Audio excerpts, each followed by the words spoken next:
The sun had barely touched the horizon when the girl arrived at the sprawling plantation, its walls looming like silent sentinels over the land. Every step across the gravel seemed to echo her helplessness, the wind whispering warnings she did not yet understand. The master's estate smelled of polished wood and decayed fear, an invisible weight pressing down on her chest. She was a girl of 16, untouched, unbroken, yet every glance from the household's occupants reminded her that her body and life were no longer her own. From the first night, she sensed it, eyes watching from darkened corners, whispers behind closed doors, a household alive with secrets darker than the night itself. The master's son, handsome in a way that made her skin crawl, smiled too often, lingered too long, and spoke words that promised neither kindness nor escape. When the wedding was announced, the very walls of the house seemed to shudder with anticipation, as if the mansion itself knew what horrors were to come. But beneath her trembling submission, a storm began to form in the girl's heart, a cold, calculating fury that would not be denied.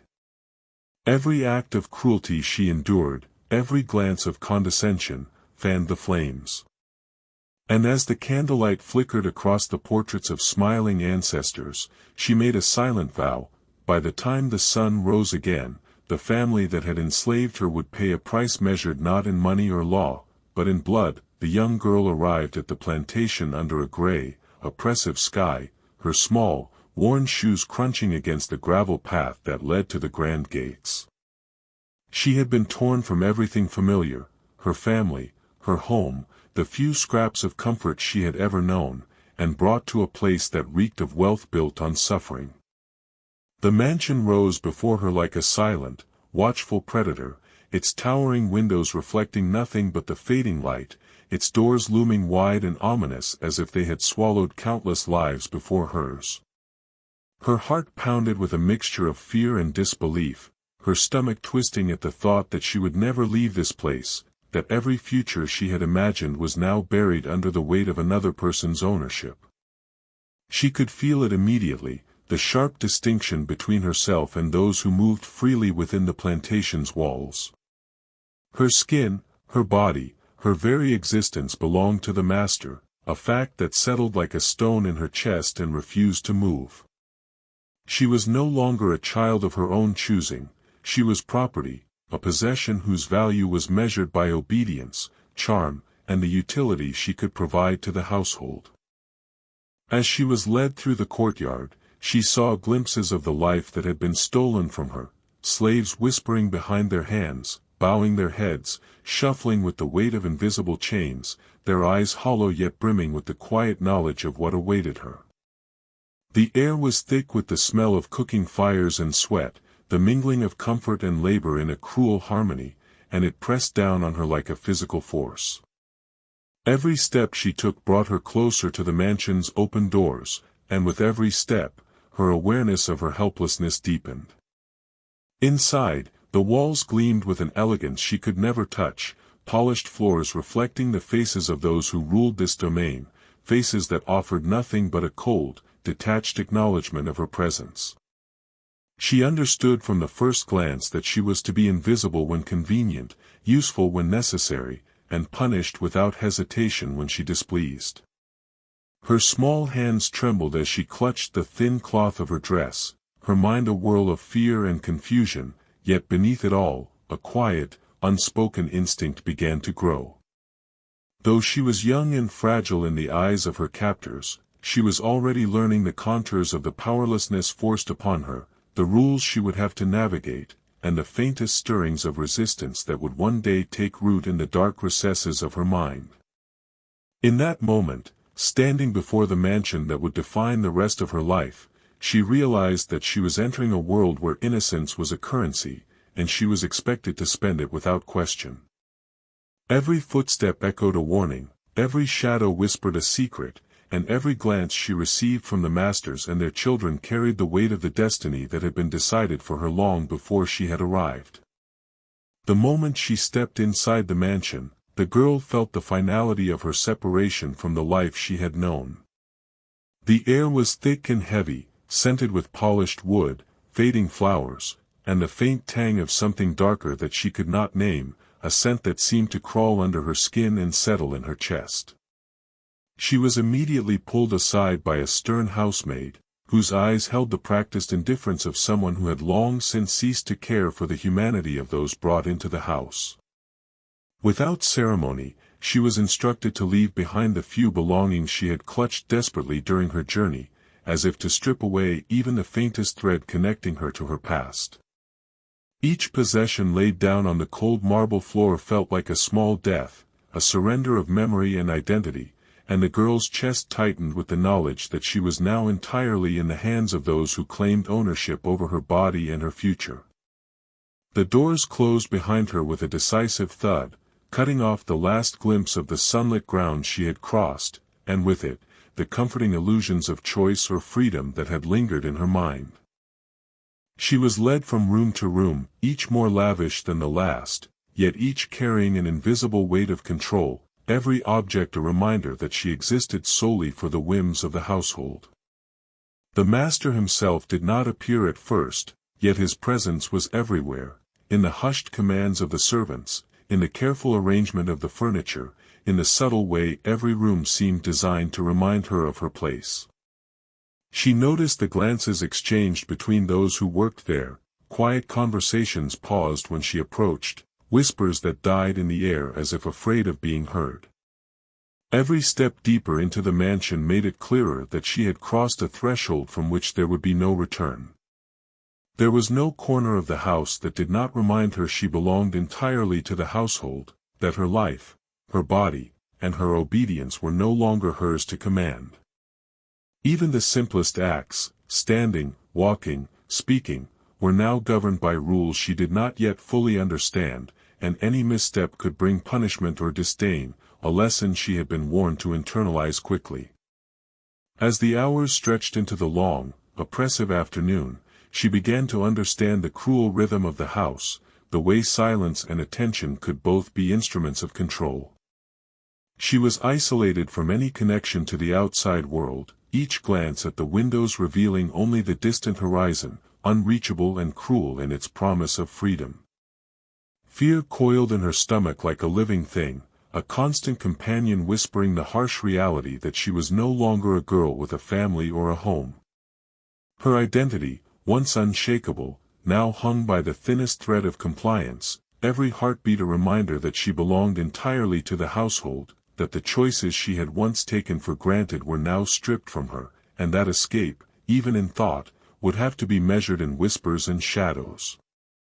From the moment she was brought into the household, she could sense the subtle, lingering attention of the master's son, though she barely understood it at first.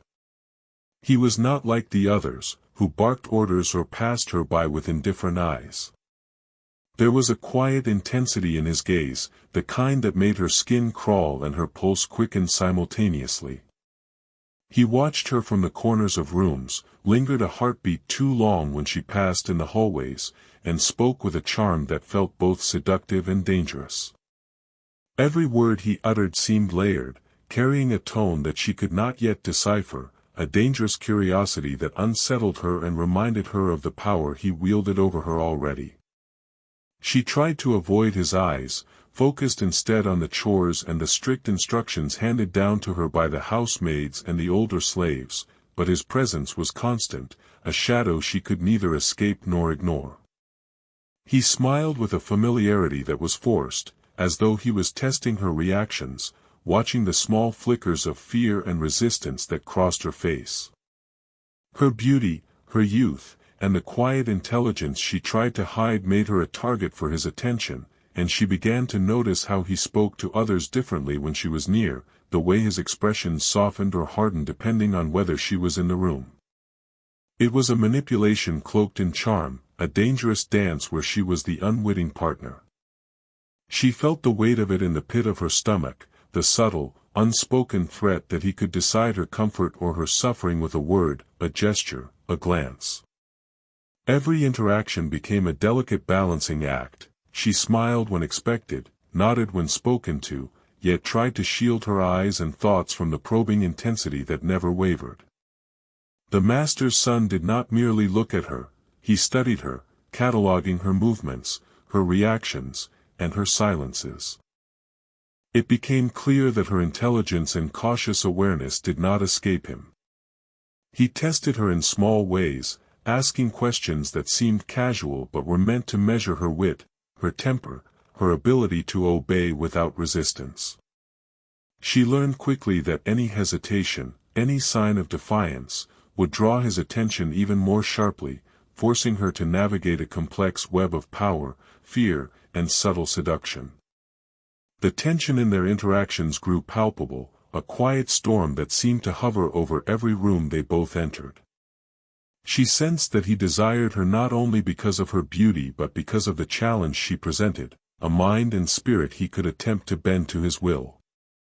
And as the days passed, a part of her began to understand the stakes. His interest was no kindness, no fleeting curiosity, it was a claim, a prelude to a control she had no power to resist, and a shadow that would shape every step of her existence in the days to come.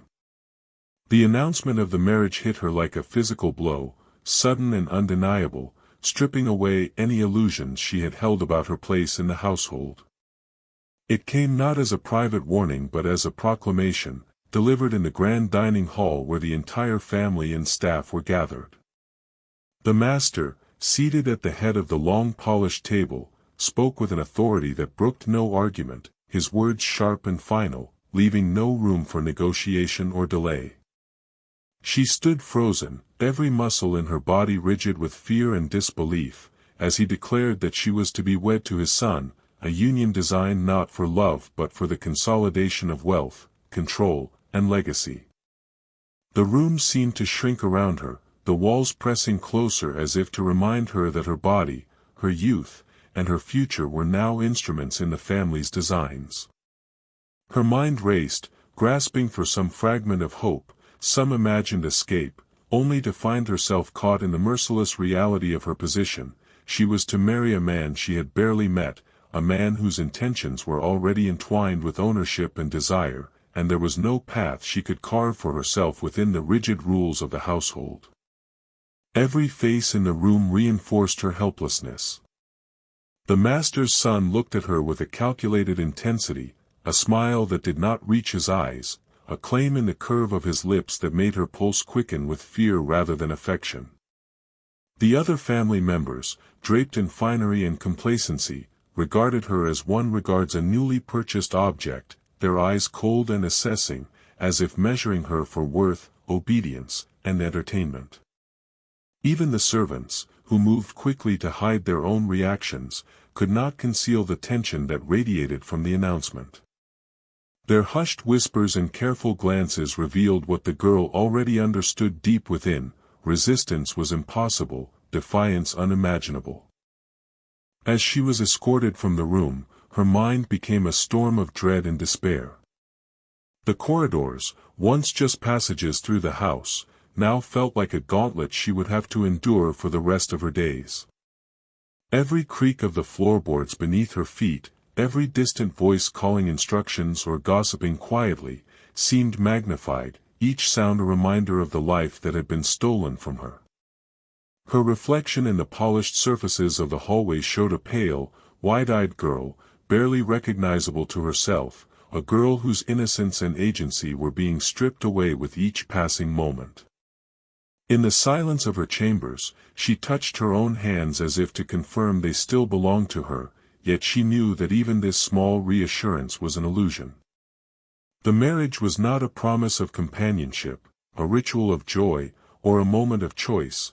It was a sentence, a binding of her body, her identity, and her very spirit to a fate dictated entirely by those who wielded power without question. And in that realization, as the heavy doors closed behind her, the first seeds of a quiet, simmering resistance began to take root, though she could not yet see how they would grow or what form they would take. The girl's first encounter with despair came in the quiet moments, when the weight of her reality pressed down on her chest and the world outside her prison of walls seemed impossibly distant. It was not a single act or word that shattered her, but the accumulation of small, relentless reminders that her life was no longer her own. She awoke each morning to the same rigid routine, the sun creeping across her window only to illuminate a room that felt colder than the night spent on the road to this place. Every sound carried a warning, the measured footsteps of servants, the distant laughter of the master's children, the soft murmur of voices plotting, judging, and controlling. In those hours, she felt the cruel edge of her existence, the knowledge that she had been reduced to an object of utility, a vessel for the designs of others, and that every decision, every breath she took, was now subject to observation and ownership. Fear became a constant companion, settling into her stomach like a living thing, twisting and coiling with every interaction. When the master's son approached her, his presence alone sent shivers down her spine, a reminder that her freedom was gone and her body would soon be formally bound to his will. She tried to imagine some escape, some trick or plea that could save her from the inevitable, but the walls of the mansion, the watchful eyes of every servant, and the unyielding authority of the family made even thought itself feel dangerous. Even the simplest act of sitting or walking through the halls was no longer a choice, it was a performance in a theater where every gesture was scrutinized, every hesitation punished. She began to understand that her future had been sealed long before she had set foot on this estate, and that she was expected to accept it without complaint, to perform her submission gracefully even as it eroded her very sense of self. Loneliness enveloped her like a thick fog. She had no allies among the household staff, their fear of punishment made friendship impossible, their eyes always flicking to her with caution and curiosity rather than warmth. She longed for the familiar comfort of family, the soft voices of those who had once nurtured her, and the freedom to make choices without fear of reprisal. Instead, she was trapped in a gilded cage, a young girl whose innocence and vitality were now assets to be exploited, her mind and body catalogued by those who claimed ownership. In the quiet hours of the evening, she would sit by the window and stare at the horizon, tracing the line where earth met sky, imagining a world beyond these walls, a life where her name and her body belonged only to herself. The despair settled like a shadow over every thought, a heavy reminder that she had been forced into a fate she had neither chosen nor desired, that the inevitability of her marriage and her confinement would shape every heartbeat, every whispered breath, and every fleeting dream she dared to hold in the coming days. As the days stretched into weeks within the oppressive walls of the mansion, the girl began to notice the subtle signs of the family's darkest truths, fragments hidden in corners where only careful observation could reveal them. At first, they were whispers carried through the halls by servants too frightened to speak openly, shadows flitting behind curtains, and the quiet, almost imperceptible tension in the way the family members moved around one another. She realized that the mansion was not just a house of wealth and control, but a repository of secrets that clawed at the edges of her mind, secrets that had been buried for generations, masked by polite smiles and the illusion of propriety. In the kitchen, she overheard hushed conversations that hinted at cruel punishments inflicted on those who displeased the family, stories of men and women disappearing without explanation, their absences noted only by a brief nod or averted glance. She began to see the glimmers of violence in the casual way the master's son regarded the servants, the way his father's eyes lingered on certain corners of the estate with a sharpness that suggested awareness of sins too great to speak aloud. In the library, she discovered shelves lined with journals, ledgers, and letters, artifacts of a family history she had no right to access, yet her curiosity drew her closer. She glimpsed records of debts settled with human lives, accounts of punishments administered in secret rooms hidden behind false panels, and hints at alliances formed with shadowy figures whose presence in the family's past seemed as sinister as it was powerful. Even the portraits on the walls, painted with smiles meant to convey respectability and refinement, betrayed something beneath the surface, eyes that seemed too sharp, lips curved with amusement that suggested cruelty, and postures that radiated a cold authority capable of unspeakable acts. Each discovery sent a shiver through her spine, yet also sparked a quiet, dangerous fascination. She began piecing together the mansion's history, realizing that cruelty and control were not anomalies, but traditions carefully maintained and passed down like heirlooms.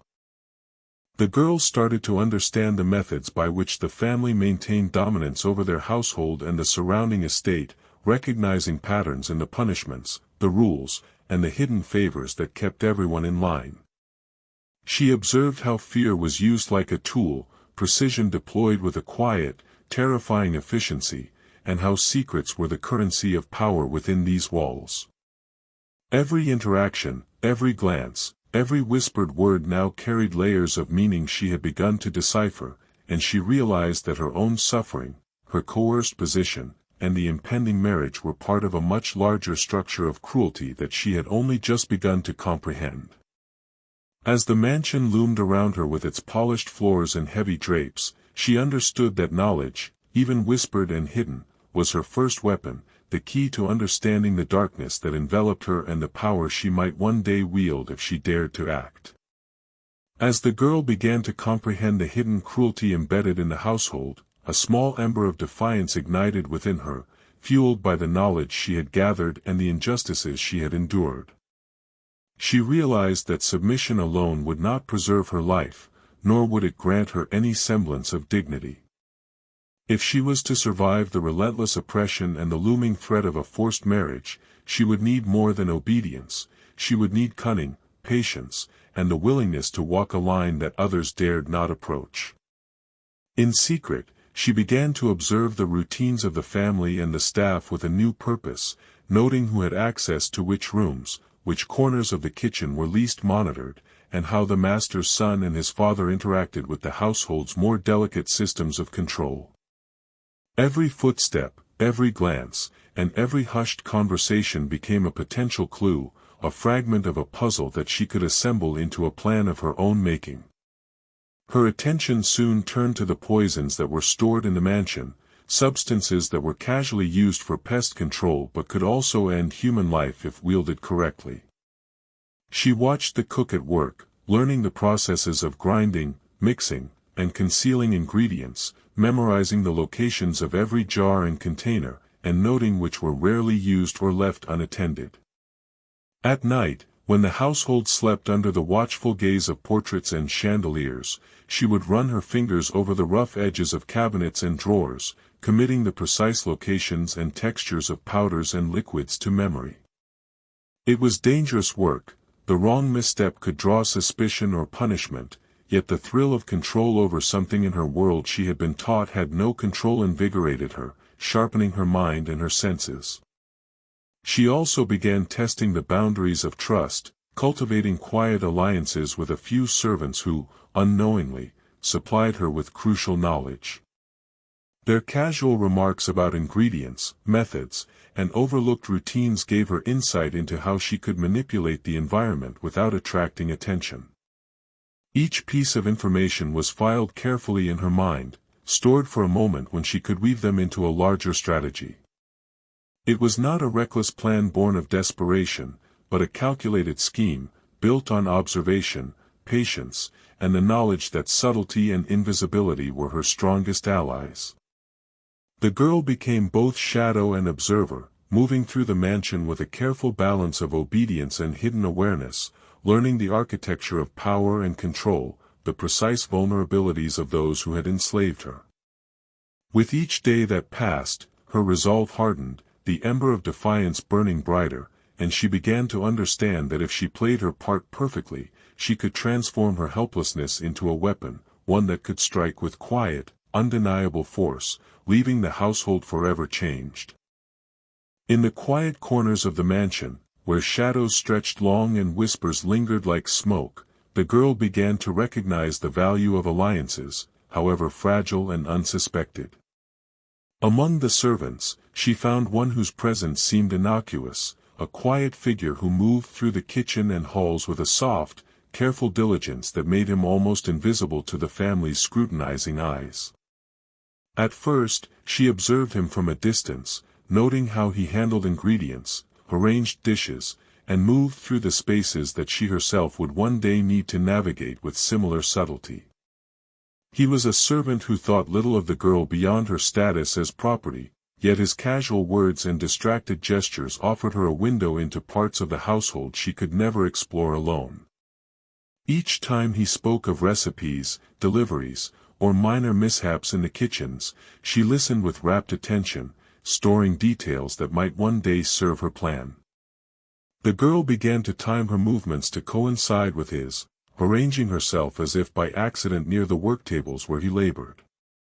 In those brief moments, she asked questions that seemed innocent, comments about ingredients or methods, all carefully crafted to appear as curiosity rather than observation. The servant, unknowing, answered freely, offering explanations and insights that exposed the mansion's routines, the vulnerabilities of the kitchen, and the small lapses in oversight that could be exploited. She learned which jars were rarely examined, which mixtures could mask the taste of more dangerous substances, and which corridors offered privacy long enough to carry out actions unseen.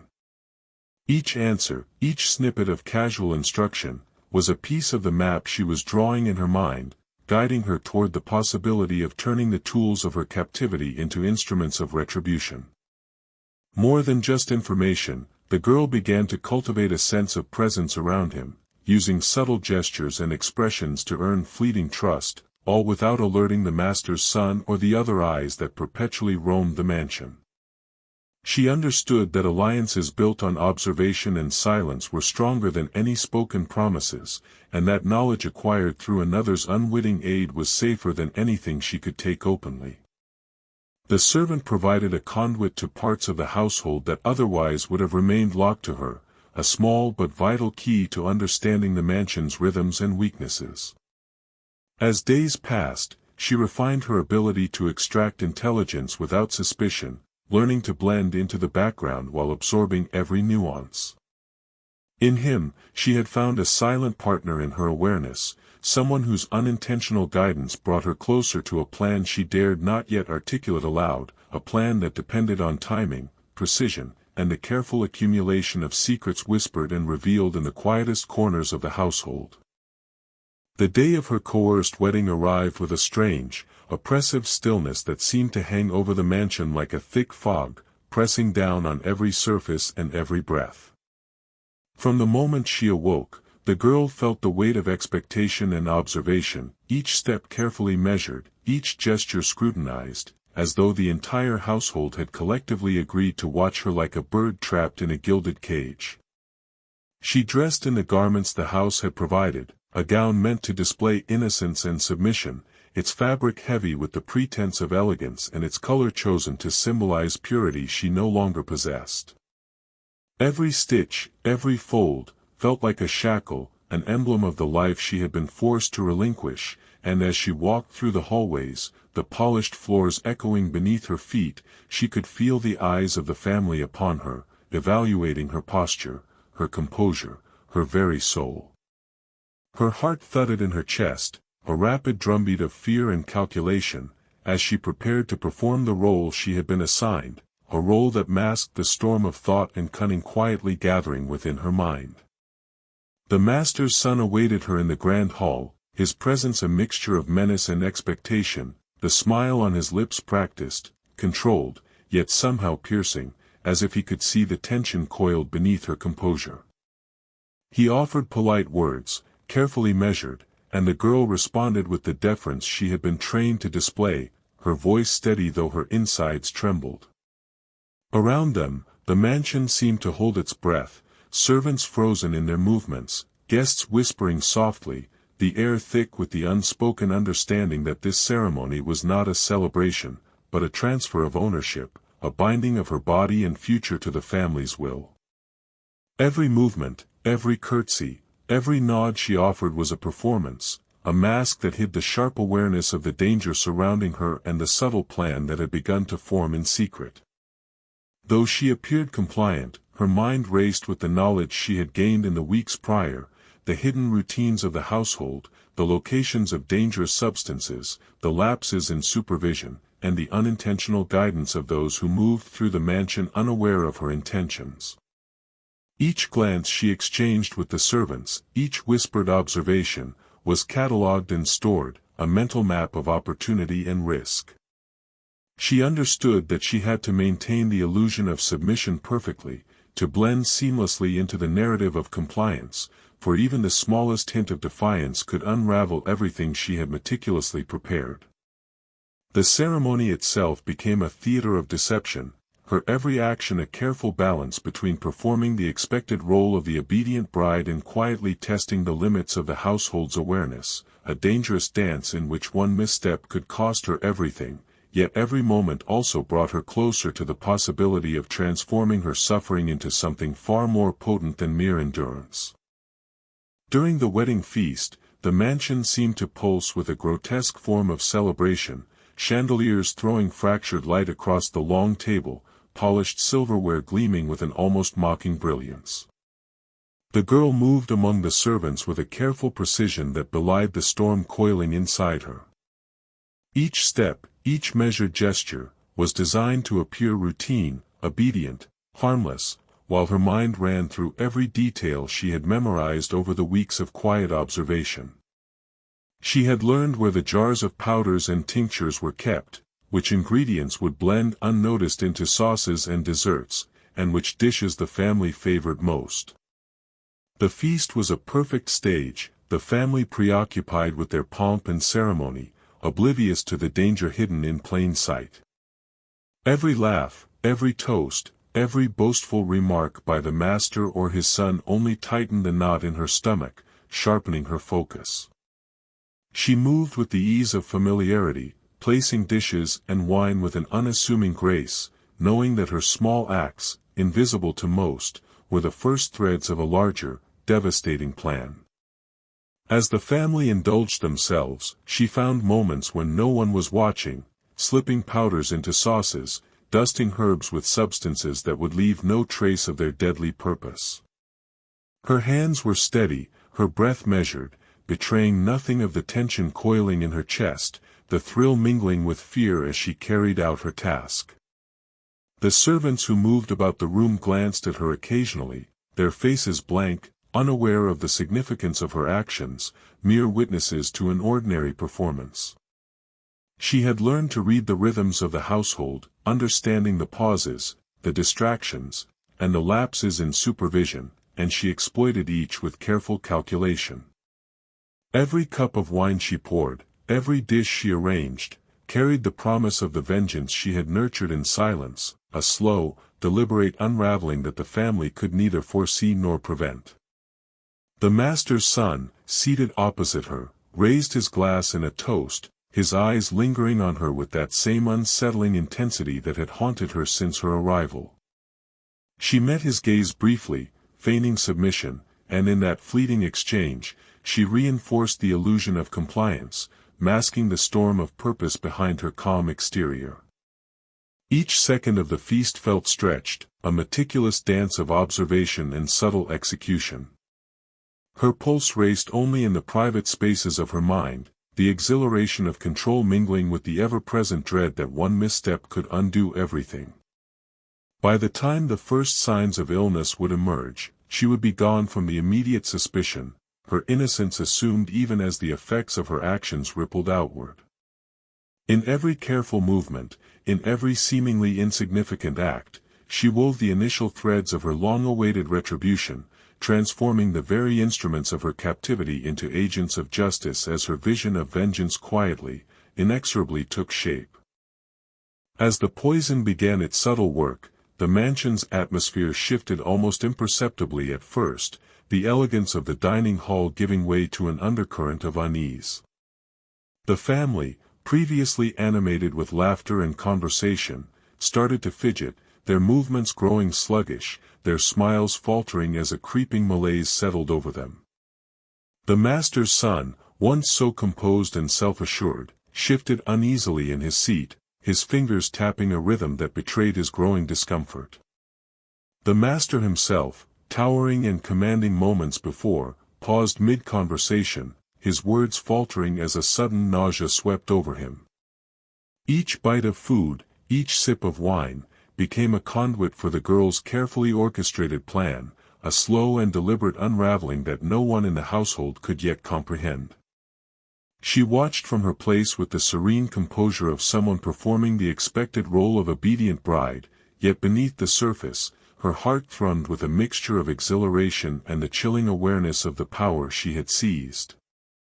Whispers of confusion began to ripple through the hall, low murmurs of surprise and concern as the family members glanced at one another, seeking reassurance that none could provide.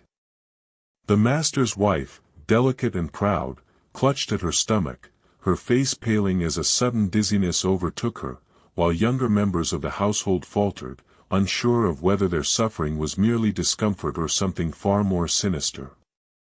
Servants moved cautiously among them, attempting to mask their own rising alarm, their eyes darting toward the girl, who remained still, her expression carefully neutral, betraying nothing. She had learned from her observations that the most dangerous moments were those that appeared ordinary, the instants when no one suspected that the tiniest shift in routine could hold the greatest consequence. Every cough, every stumble, every faltering hand was a mark of her meticulous preparation, a confirmation that her knowledge of the household's patterns and vulnerabilities had been exact. Panic, subtle at first, began to spread like wildfire. Conversations slowed, strained smiles vanished, and the once commanding voices of authority began to quiver with uncertainty. Chairs scraped against the floor as some attempted to rise, while others clutched at each other, seeking support that offered little comfort.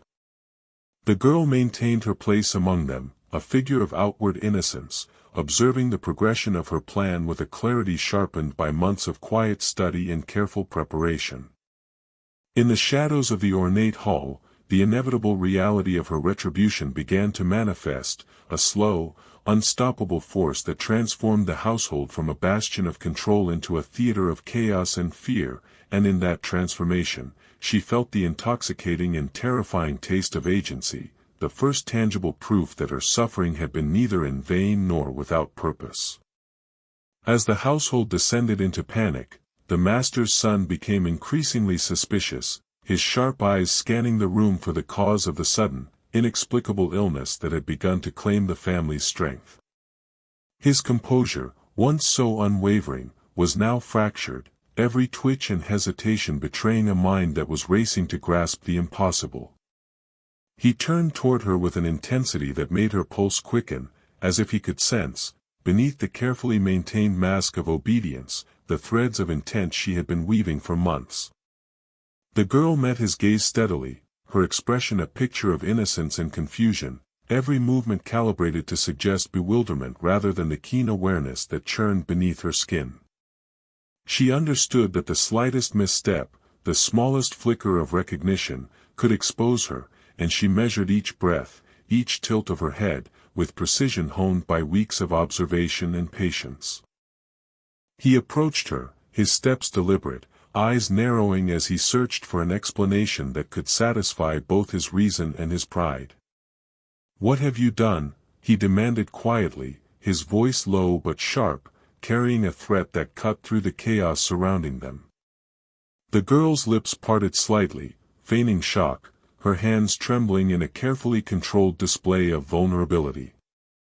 She spoke softly, her voice laced with feigned panic, insisting that she had no idea what was happening, that she had only followed the instructions of the servants and maintained her duties as she always had.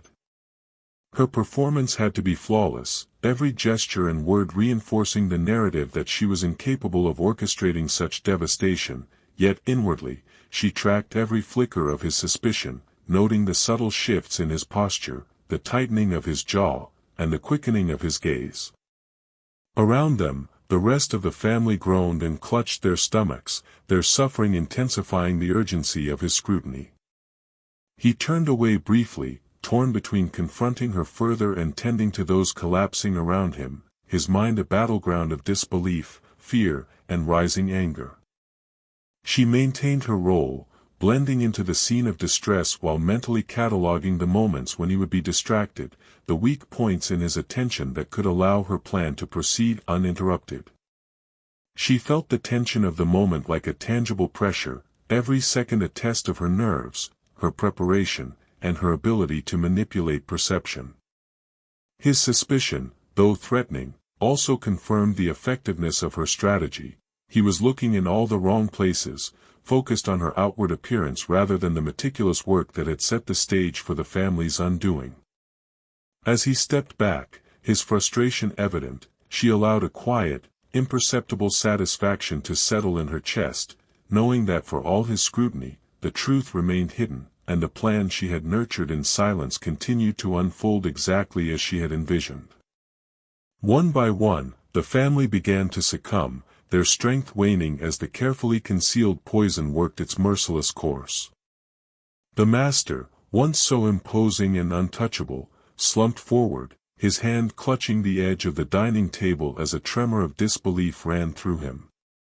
The master's son, despite his suspicion and sharp mind, could do nothing to halt the inevitable, his frustration and fear mounting as he watched the carefully constructed illusion of control crumble around him. The younger children, previously full of laughter and arrogance, were reduced to pallid, trembling figures, their cries muffled by the chaos that had overtaken the grand hall. The girl remained at her place, outwardly composed, every gesture and glance performing the role of the shocked and obedient bride, yet internally, her mind catalogued each faltering heartbeat, each shudder, each weakening step as evidence that her plan had reached its devastating apex. The household descended into an almost surreal state of panic. Servants scrambled to assist the faltering family members, their movements frantic and hesitant, unsure whether they should seek help or flee the house entirely. Every attempt at intervention only underscored the futility of the situation, the invisible threads of her preparation pulling taut as the mansion transformed into a theater of horror. The girl observed the unfolding chaos with a cold, precise awareness, noting the way each member of the family fell in succession, the rhythm of their collapse almost orchestrated in perfect sequence. She felt no remorse, only the grim satisfaction of justice executed with the patience and cunning that months of silent observation had allowed her to cultivate.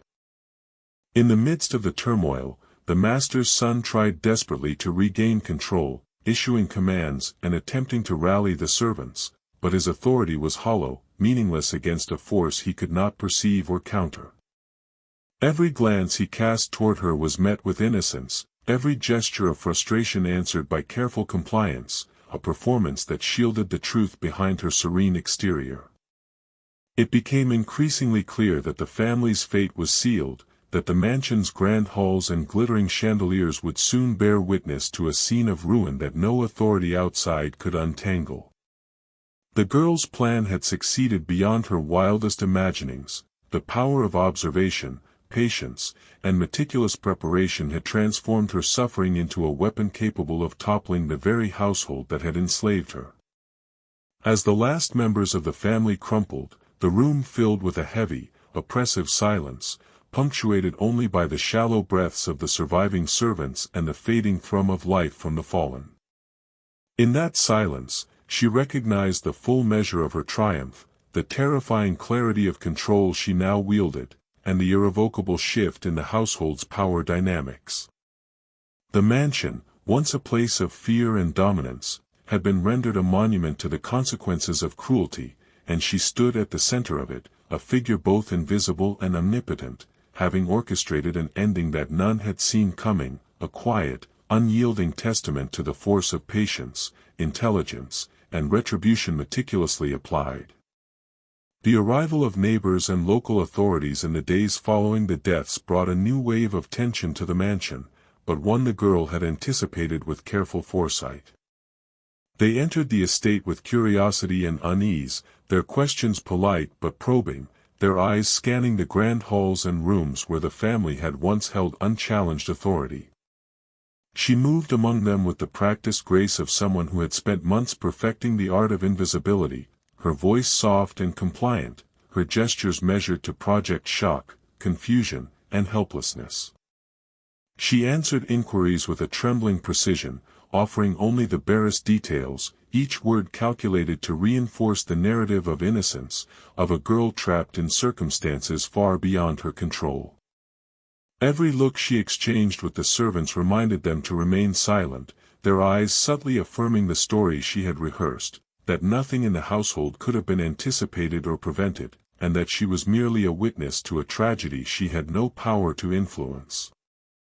The authorities examined every corner of the mansion, opening doors, inspecting pantries, and questioning staff in meticulous detail, yet they found nothing to implicate her. Every trace of her plan had been hidden in plain sight, concealed behind routine chores, common kitchen practices, and the unassuming movements of a young bride playing her part. She had learned the rhythms of the household so completely that she could navigate every inquiry without faltering, guiding attention away from the subtle manipulations that had orchestrated the family's downfall. Even the master's son, whose suspicion had once threatened to unravel her efforts, was now absent from the equation, his attention consumed by his own incapacitation, leaving her to act freely within the narrative she had constructed. Rumors spread quietly among neighbors, whispers of sudden illness and mysterious deaths that could not be explained, yet each tale of speculation only added layers to the illusion of accident and misfortune. She watched the investigators catalogue symptoms, trace the timeline of events, and theorize explanations, and with each passing hour, the certainty of her invisibility grew. Her calm demeanor, her consistent performance of fear and grief, and the careful orchestration of her movements during the investigation allowed her to appear beyond reproach. No one suspected that the quiet, seemingly fragile girl they saw had been the architect of the disaster that had claimed an entire family. By the time the authorities departed, leaving the mansion under the care of caretakers too fearful to question her further, the girl had not only survived the immediate danger of scrutiny but had solidified her triumph. The story that circulated painted her as a passive victim of fate rather than the calculating force that had reshaped the household. She walked through the halls she had once feared with a new sense of command, the knowledge that she had manipulated every element of her captivity to exact justice, and the realization that the world outside would never trace the meticulous, hidden path that had led to the family's demise. The girl vanished from the mansion under the cover of night, slipping through shadows that had once been her prison and now became her allies. Every step was deliberate, measured, and silent, a testament to the patience and observation that had carried her through months of captivity and months of planning. She had memorized every corridor, every stairwell, and every hidden alcove in the house, and now that knowledge allowed her to move without leaving a trace, as though she were dissolving into the darkness itself. The air was cool against her skin, carrying the faint sense of smoke from the kitchen and the distant fields beyond the estate, sense that reminded her of the world she had lost and the freedom she had yet to reclaim. With each step, she felt a strange mixture of exhilaration and vigilance, knowing that though the mansion behind her lay in ruin and silence, the outside world still held dangers of its own, curiosity, suspicion, or chance encounters that might expose her carefully orchestrated plan. Her escape was not hurried but calculated, a final act of the discipline that had defined her survival. She had arranged the timing to ensure that the servants, still shaken by the events they had witnessed, would be too occupied or too fearful to follow, and that any watchful eyes from the estate's boundaries would see nothing but the darkness. The girl's mind catalogued every sound, every movement of wind through the trees, every rustle that might betray her presence, and yet beneath this acute awareness ran a quiet, unshakable confidence in the control she had seized over her destiny. She moved with the awareness of someone who had been trained in the subtle manipulation of perception, leaving behind only the carefully constructed illusion of innocence, obedience, and grief. As she crossed the edges of the estate into the fields beyond, the night stretched before her like a promise, the distant horizon offering a taste of freedom she had long been denied. She carried with her nothing but the memory of suffering, the knowledge of injustice, and the satisfaction of vengeance meticulously executed. Every shadowed path she followed was a pathway to anonymity, every tree and low brush a shield as she disappeared into the countryside, leaving behind the grand mansion that had been both cage and stage for her ingenuity. She imagined herself a ghost to the world she left behind, a figure that could never be traced, whose presence had altered the lives of those who had claimed power over her in ways they would never understand. In her mind, she replayed the events that had brought her to this moment, each act of cruelty and each observation she had made forming the blueprint for the ultimate liberation. The sense of triumph mingled with the solitude of escape, a quiet reckoning that marked both an end and a beginning. She understood that while the mansion, the family, and the servants would remain entangled in whispers and unanswered questions, she alone held the memory of what had truly transpired. Every step forward carried her further from captivity and closer to a life reclaimed on her own terms, a life shaped by the intelligence, patience, and indomitable spirit that had allowed her to survive and to dominate the household that had once sought to break her completely.